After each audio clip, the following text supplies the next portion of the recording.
সুপ্রিয় দর্শক, এখন পুষ্পস্তবক অর্পণ করতে ধীর পায়ে স্মৃতিসৌধের দিকে এগিয়ে আসছেন মাননীয় প্রধান বিচারপতি সৈয়দ রেফাত আহমেদ। পুষ্পস্তবক অর্পণ করছেন মাননীয় প্রধান বিচারপতি সৈয়দ রেফাত আহমেদ।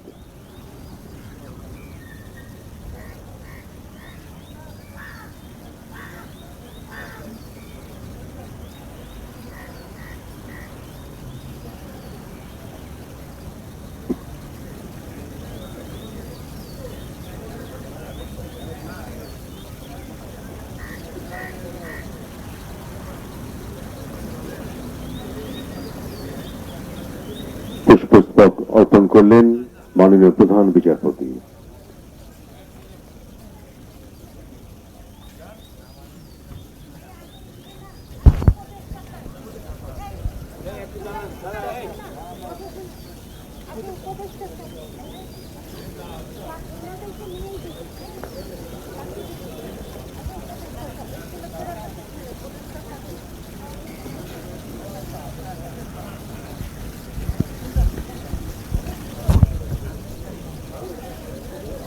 সুপ্রিয় দর্শক, এখন মুক্তিযুদ্ধ বিষয়ক মন্ত্রণালয়ের মাননীয় উপদেষ্টা জনাব ফারুক আজম বীর প্রতীক এবং মুক্তিযুদ্ধ বিষয়ক মন্ত্রণালয়ের সম্মানিত সচিব ইশরাত চৌধুরী, শহীদ বুদ্ধিজীবী পরিবারের সদস্যবৃন্দ, যুদ্ধাহত মুক্তিযোদ্ধাগণ উপস্থিত বীর মুক্তিযোদ্ধাদের সাথে নিয়ে স্মৃতিসৌধে পুষ্পার্ঘ্য অর্পণ করছেন।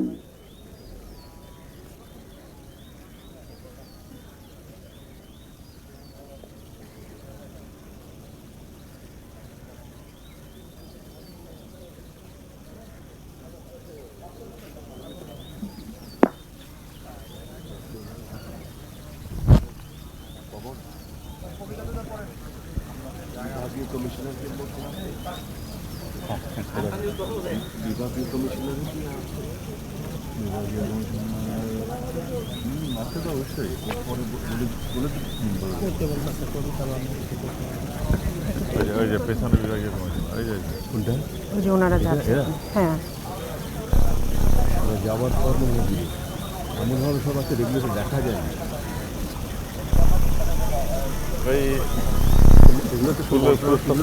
দেখা যাচ্ছে না। মন্ত্রণালয় পেছনে উপদেষ্টারা আছে কিন্তু আবার ওই যে মিনিস্ট্রির একজনকে ডাকলে খুব ভালো হতো। কমিশনার করতে ডাকেন তো গিয়ে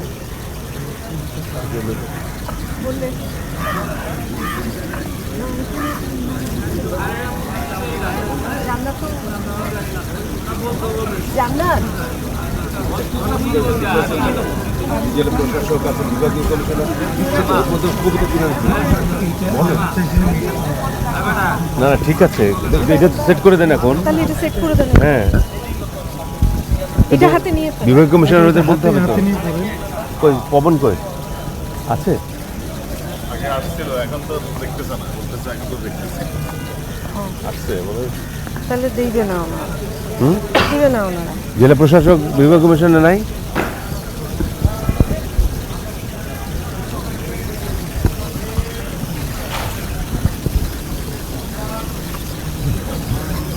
বলবো বলবো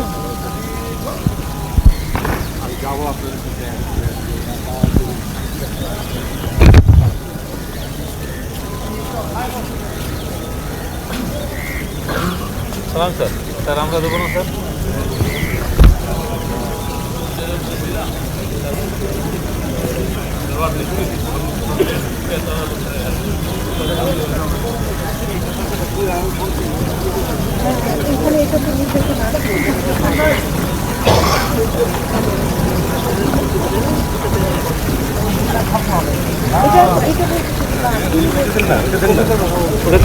ওটা এখন এখন টেলিভিশনটা দিয়ে দিই, ওটা ক্লোজ। এটা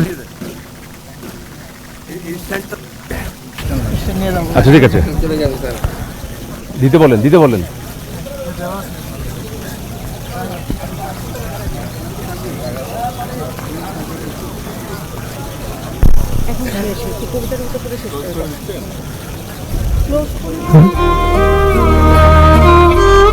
আর যারা যারা দিচ্ছে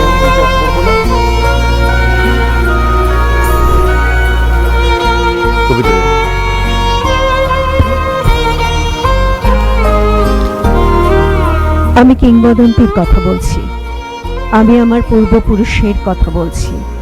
তার করতলে পলিমাটির সৌরভ ছিল, তার পিঠে রক্ত জবার মতো ক্ষত ছিল। তিনি অতিক্রান্ত পাহাড়ের কথা বলতেন, অরণ্য এবং সাপদের কথা বলতেন, পতিত জমি আবাদের কথা বলতেন।